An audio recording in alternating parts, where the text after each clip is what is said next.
4번 사회 통제 기능 옆에다가는 구성원을 통제라고 적어주세요. 구성원을 통제. 지배층은 문화를 통해서 피지배층의 여가 활동과 관심, 그리고 이에 따르는 취향이나 의식, 가치관, 태도 등을 그들이 원하는 방향으로 이끌어 가려고 한다. 그런데 스포츠는 대중의 관심을 끄는데 가장 효과적이고 강압이나 힘에 의존한다는 비난 없이 사회 통제를 이룰 수 있는 매개체다. 즉, 스포츠를 통해서 사람들의 관심을 분산시키는 걸로써 활용한다라는 게 사회 통제 기능입니다. 적용 사례 보시면 쉽게 이해되실 텐데요. 정치인들이 국민의 스포츠에 대한 관심을 증대시켜서 정치적 무관심을 유도한다. 대표적인 예시로 1980년대 우리나라의 3S 정책의 하나로 스포츠를 이용했다. 이게 뭐냐면 1980년대에 3S 정책이라는 게 있었는데 그 중에 하나가 스포츠였죠. 그래서 대중의 관심을 정치가 아닌 다른 곳으로 돌리는 그 우민화 정책을 했던 부분, 사람들이 스포츠에 몰입하고 몰두하게 해서 정치적인 부분에 있어서 비판적 시각을 무마시키거나 완화시키려고 했던 3S 정책이 사회 통제 기능의 대표적인 사례다라고 보시면 되고요. 지금 4번은 들으시면서 어떠세요? 긍정적인 표현으로 들리세요? 아니면 부정적인 기능으로 들리세요?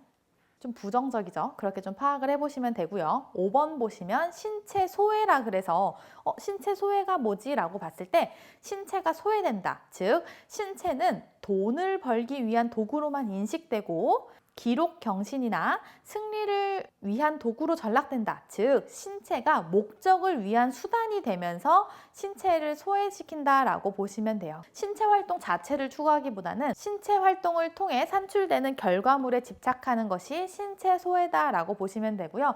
대표적으로는 옆에 써놓으시면 선수 폭력이나 약물 복용 같은 게 신체 소외의 대표적인 경우다라고 보시면 돼요. 건강을 해치거나 규칙을 어기거나 하는 부분 상관없이 선수를 때리거나 약물을 복용시켜서 경기에 이기려고 하는 것들이 다 신체 소외에 해당한다라고 보시면 되고요. 지금 5번도 들어보시면 좀 표현이 부정적이죠. 좋은 기능이라기보다는 좀 부정적인 기능이다라는 느낌이 좀 오실 거고요.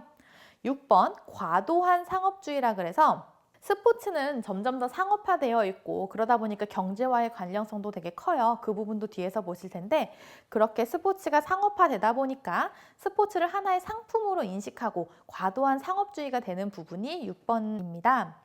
설명 보시면 자본주의와 함께 스포츠 산업이 확산되면서 자본가들이 스포츠 산업에 투자하면서 부를 축적하고 이윤을 창출한다. 그러한 부분이 6번 과도한 상업주의고요. 상업화 자체가 나쁜 건 아닌데 지금 표현 자체가 과도한 상업주의라고 하는 거 보니까 좀 부정적인 표현으로 써 있다라고 느낌이 좀 오실 거예요. 그리고 7번을 한번 보시면 성차별입니다. 스포츠가 남성의 전유물이라는 고정관념이 여성들의 스포츠 참여를 어렵게 한다. 어릴 때 남자아이들은 태권도를 당연하게 시키는데 여자아이들은 안 시킨다거나 여자아이들은 피아노 배우라고 하는데 남자아이들은 뭐 축구를 가르친다거나 그런 식으로 여러 가지 남자만 하는 것이 스포츠다라고 하면서 고정관념으로 인해서 여자들의 스포츠 참여를 어렵게 하는 것은 성차별에 해당하겠죠. 그 외에도 뭐 인종차별이라거나 국수주의라거나 다양한 기능들이 있을 수 있는데요. 지금은 대표적인 7가지 기능이 써 있다라고 보시면 되고요. 그 밑에 보시면 스포츠의 사회적 기능 중에 1, 2, 3번은 순기능이고 4, 5, 6, 7은 역기능이다 라고 나와 있죠. 제가 스포츠 사회학 처음에 공부할 때 말씀드렸던 부분이 스포츠 사회학은 성격이 다른 것은 이라고 해서 순기능과 역기능을 구분하는 문제가 잘 출제된다고 말씀드렸는데요. 지금 처음으로 나온 부분이 이 부분이다 라고 보시면 돼요. 하나 유의하실 부분이 순기능, 역기능으로 구분되는 문제가 사회학에선 잘 나오고요. 역기능이라고 해서 무조건 틀린 건 아니다 라고 생각해 주세요. 여러 가지 기능 중에 순기능은 긍정적 기능, 좀 긍정적 표현으로 써 있는 순기능들이 있는 거고 역기능은 부정적 기능이다 라고 생각해 주시면 됩니다. 지금도 보시면 사회 정서적으로 순화시켜 주거나 스트레스를 해소해 주는 거 딱 들어봐도 순기능, 긍정적 기능이고 사회화 시켜주는 것도 긍정적 기능, 사회를 통합시켜서 사람들이 결속력이 강화되게 해주는 건 긍정적 기능인 거고요. 4번은 사회 통제. 사람들이 스포츠에 관심을 가지면서 정치적인 부분에 관심을 덜 갖게 하는 부분, 우미나 정책은 이제 역기능, 그리고 신체가 소외되거나 상업주의가 과도하게 이루어지거나 성차별이 이루어지거나 하는 부분들은 역기능에 해당된다라고 해서 맞고 틀린 것이 아니라 이제 긍정적 기능과 부정적 기능을 구분하는 것이 중요하다라고 생각해 주시면 되겠습니다. 이 부분도 문제가 어떻게 출제될지 한번 생각해 보시면요. 스포츠의 사회적 기능으로서 주요 기능이 무엇이냐라고 하면 사회체제를 유지하거나 긴장을 해소하는 것이 가장 대표적인 주요 기능인 거고요. 그 기능이 다양하게 나눈다면 무엇이 있느냐라고 했을 때 1번부터 7번까지의 기능이 있는 거고, 그 중에서 순기능은 1번부터 3번, 4번부터 7번은 역기능이다 라고 구분을 하셔야 되는 거고요. 또 하나 문제가 나올 수 있는 건 설명을 넣어놓고 이것이 스포츠의 사회적 기능 중 무엇에 해당하냐라는 문제가 나올 수 있어요. 스포츠는 사람들의 욕구를 해소해주고 신체적, 정신적 스트레스를 해소해주는 기능이 있다. 이 기능은 무엇에 해당하느냐? 1번 사회정서적 기능, 2번 사회화 기능, 3번 사회통합 기능, 4번 사회통제 기능. 이렇게 문제가 나오면서 우리는 사회정서적 기능을 고르는 문제가 나올 수 있어요. 또 하나 예시를 말씀드려보면 스포츠 참가자의 신체가 돈을 벌기 위한 도구로만 인식이 되면서 기록을 갱신하거나 승리를 위한 도구로만 전락하는 것은 스포츠의 사회적 기능 중 무엇에 해당하는가? 1번 사회통합 기능, 2번 사회통제 기능, 3번 신체 소외 기능, 4번 과도한 상업주의. 이러면 답은 3번 신체 소외겠죠. 이렇게 문제가 출제될 때 다양하게 출제될 수 있기 때문에 제가 말씀드리는 큰 개념부터 이제 상세한 개념까지 정확하게 알고 계시면 되겠습니다. 자, 그 다음 3번 스포츠와 사회 이론이고요. 여기서 중요한 거, 밑줄 치실 거는 구조기능주의와 갈등 이론에 밑줄을 쳐주세요. 구조기능주의 보시면 설명을 먼저 보겠습니다. 사회를 하나의 유기체에 비유하면서 인간의 여러 신체 기관들이 하나의 구조를 이루고 그 기능을 원활하게 수행할 때 건강을 유지할 수 있는 것처럼 사회 또한 하나의 실체이며 구성원들이 자신의 역할을 충실히 수행할 때 건강한 사회가 유지될 수 있다. 사회의 주요 구성체인 교육이나 종교, 경제, 스포츠는 사회의 정서적 기능, 사회화 기능, 정치적 기능 등을 수행하며 사회 유지에 기여한다. 여기에 밑줄을 쳐주세요. 사회 유지에 기여. 자, 지금 사회 유지에 기여한다라고 하면 이거는 좀 긍정적 표현일까요? 부정적 표현일까요? 긍정적 표현이란 느낌이 오죠. 즉 스포츠의 순기능적 측면을 강조하면서 사회체제를 유지하는 데 도움을 준다라고 보는 입장이 구조기능주의인 거고요. 이러한 구조기능주의의 대표적인 학자로 파슨즈가 있습니다. 파슨즈가 주장한 AGIL 모형이 있는데요. 그 내용을 한번 보도록 하겠습니다. AGIL은 적응에서의 A, 목표 성취에서의 G, 통합에서의 I, 체제 유지에서의 L을 따서 만든 모형입니다. 그래서 AGIL 모형이라고 하는데요. 파슨즈는 이러한 4가지 기능들을 통해 사회 체제를 유지한다고 봤습니다. 스포츠가 사회의 체제 유지 및 긴장 처리에 대해서 대중에게 사회의 기본적 가치와 규범을 내면화시키는 기능을 한다는 것을 주장하는 모형이고요. 첫 번째, 적응 기능이 있습니다. 사회 환경과 조화를 이루고 환경의 요구들에 잘 대처하는 걸 의미합니다. 이러한 측면에서 스포츠는 사회 구성원에게 현실에 적합한 사고나 감정, 행동 양식 등을 학습할 수 있는 장을 마련해 주고요. 개인의 체력 및 건강 증진을 도모하여 효율적으로 사회활동에 참여할 수 있도록 기여합니다. 두 번째, 목표 성취 및 목표 달성 기능입니다. 사회가 지향하는 목적을 정의하고 이를 달성하기 위한 방법 및 수단을 제공함으로써 구성원들의 동기를 부여할 뿐만 아니라 이를 성취할 경우에 상응하는 사회적 만족감을 부여하는 것을 의미합니다. 스포츠에서의 성공 신화 및 보상 등은 경쟁을 통한 성공을 사회의 기본적인 목표로 설정함으로써 누구든지 노력을 통해서 사회적 지위나 부를 성취할 수 있음을 전달합니다. 세 번째, 사회 통합 기능입니다. 사회의 각 부분들을 관리하여 내부적으로 조화로운 사회관계를 유지하고 일탈 행위가 발생할 경우 이를 바로잡는 기능을 말합니다. 이러한 측면에서 스포츠는 사회 구성원을 결집시키고 조직의 일체감을 조성해 줍니다. 여러분도 알다시피 스포츠는 어떤 사회 문화적 제도보다도 사회 통합을 이루어주는 효과적인 기제이고요. 고도의 산업사회에서 야기되고 있는 인간 소외와 일탈 문제를 해결하는 기능도 해줍니다. 즉, 우호적인 인간관계를 형성하고 강화시켜주고요. 청소년들에게 있어서 일탈 행위를 방지하는 건전한 여가 활동으로도 인식됩니다. 네 번째, 체제 유지 및 관리 기능입니다. 사회의 주요 가치관을 지속적으로 재생산함으로써 현존하는 사회 관계들이 존속할 수 있도록 하는 것을 의미합니다. 이러한 측면에서 스포츠는 사회의 규범과 가치를 구성원에게 학습시키고 내면화시킴으로써 사람들을 순응시키는 기능을 수행합니다. 사람들의 욕구, 불만이나 갈등, 긴장을 발산시켜주기도 하고요. 사회의 공유 가치를 개인에게 내면화시켜주기도 합니다. 또한 경기 성적에 따른 계층 서열화 및 이에 따른 차별적 보상 등을 통해서 위계적 사회관계를 자연스러운 현상으로 비춰줄 수 있도록 해줍니다. 구조기능주의 이론의 대표적인 학자로 파슨즈가 있고, 파슨즈가 주장한 모형으로는 AGIL 모형이 있다. 그리고 이 AGIL은 적응, 목표 성취, 통합, 체제 유지로 구성되어 있다는 거 먼저 명확하게 알고 계시고요. 각각의 설명도 매칭해서 알고 계시면 되겠습니다. 갈등 이론 한번 보시면 스포츠는 지배 집단의 현상 유지를 위한 도구로서 유순한 노동력을 기르는 데 기여한다. 즉, 스포츠는 자본주의 사회의 특정한 이데올로기를 전파하고 상업화되어서 일부 자본가들이 독점하고 있는 시장에 의한 지배를 받고 있다. 즉, 사회 통제의 기능을 한다. 지배 집단의 현상 유지, 기득권 유지를 위한 도구로 사용될 뿐이다.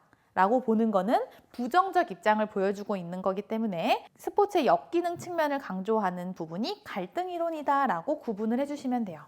그러다 보니 스포츠의 사회적 기능도 사회 갈등 유발, 사회 통제, 신체 소외, 과도한 상업주의, 성차별 및 인종차별 등이 해당한다라고 보시면 되겠습니다.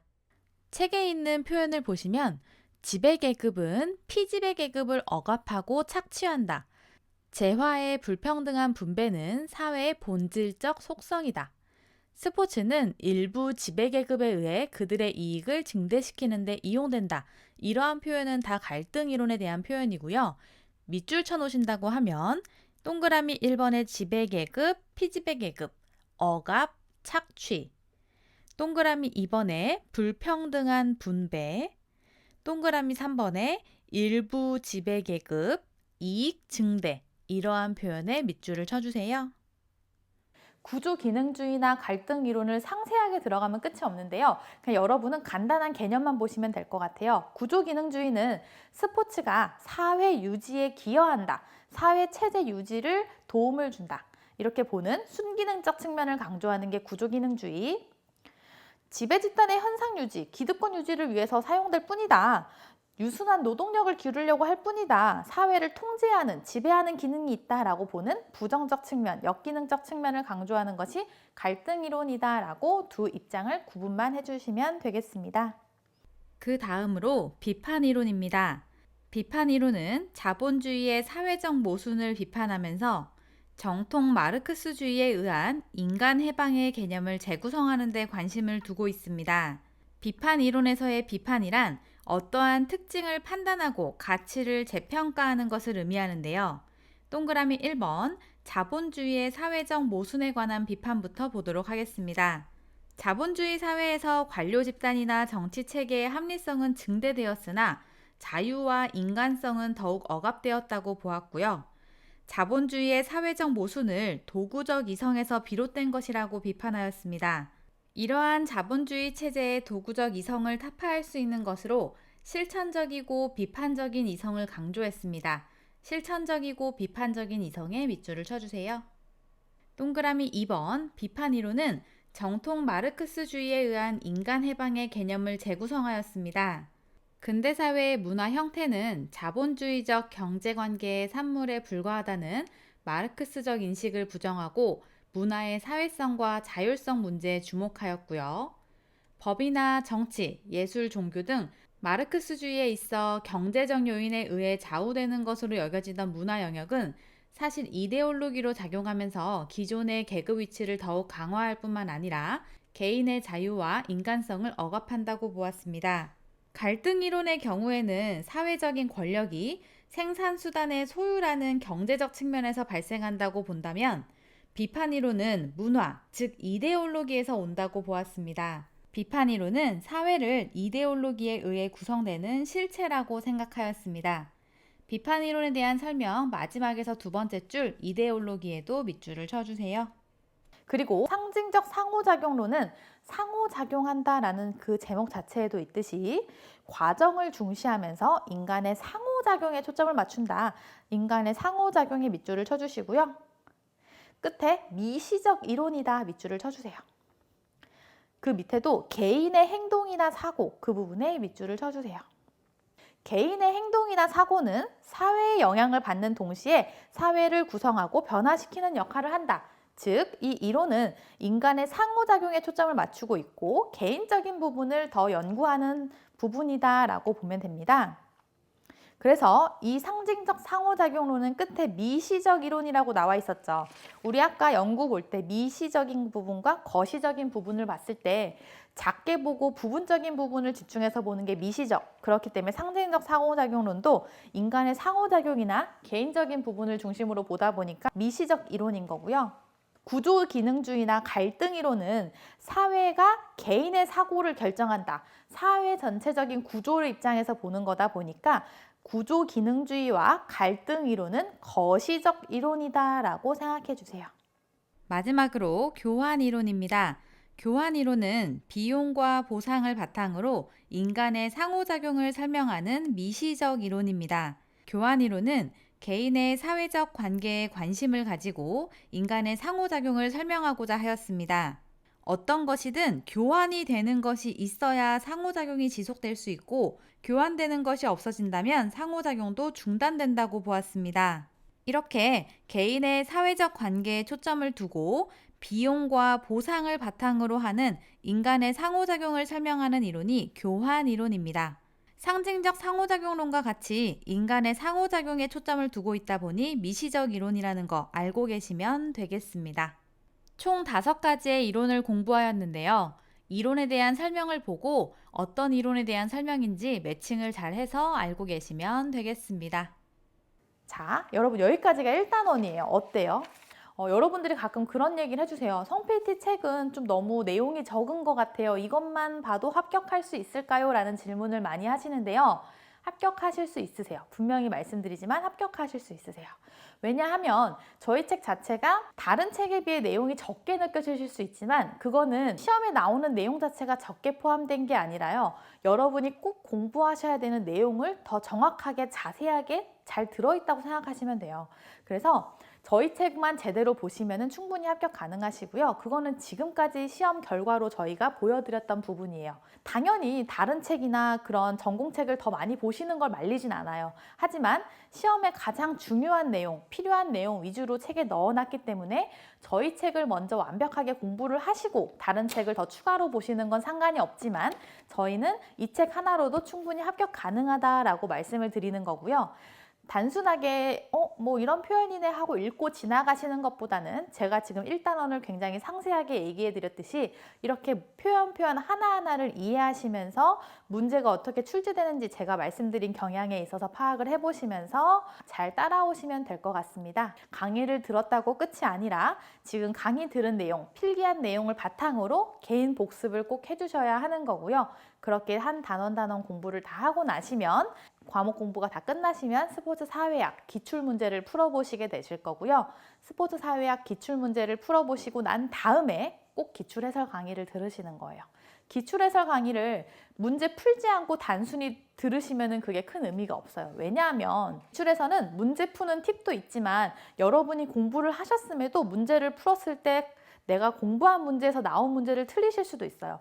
그러면 그게 왜 틀리셨는지, 어떻게 풀으셨어야 하는지, 그런 방법적인 팁까지 다 포함되어 있다 보니까 항상 문제를 직접 다 풀어보시고 내 시험지를 본 상태에서 그대로 이제 해설을 들으시면서 내가 놓쳤던 부분이나 이런 걸 파악하시면 되고요. 그렇게 기출해설까지 듣고 나시면 저희가 모의고사 문제 드리죠. 모의고사 문제까지 한 번 더 이제 풀어보시면은 내가 부족했던 부분, 어떤 게 부족했는지까지 파악이 되시면서 다 되실 수 있어요. 저희는 저희 책 한 권으로 수업하고요. 지금 기출 문제도 한 과목당 20문제씩 전문이 있을 때도 있었으니까 100문제 이상이에요. 그렇기 때문에 뭔가 양을 많이 늘리시려는 불안감을 가지시기보다는 내가 공부한 내용에서 나오는 문제를 맞추는 게 중요하다. 그거는 이 책 한 권으로도 충분하다 생각하시면 돼요. 2019년 시험 문제에서 스포츠 윤리와 스포츠 사회학이 어려웠지만 저희 책으로 충분히 커버 가능했습니다. 그 부분 제가 기출해설 때도 말씀드리겠지만 여러분이 뭔가 이 책 한 권으로 될까라는 불안감을 느끼시기보다는 이 책 한 권에 있는 내용부터 먼저 명확하게 잘 파악하시는 것을 추천드리겠습니다.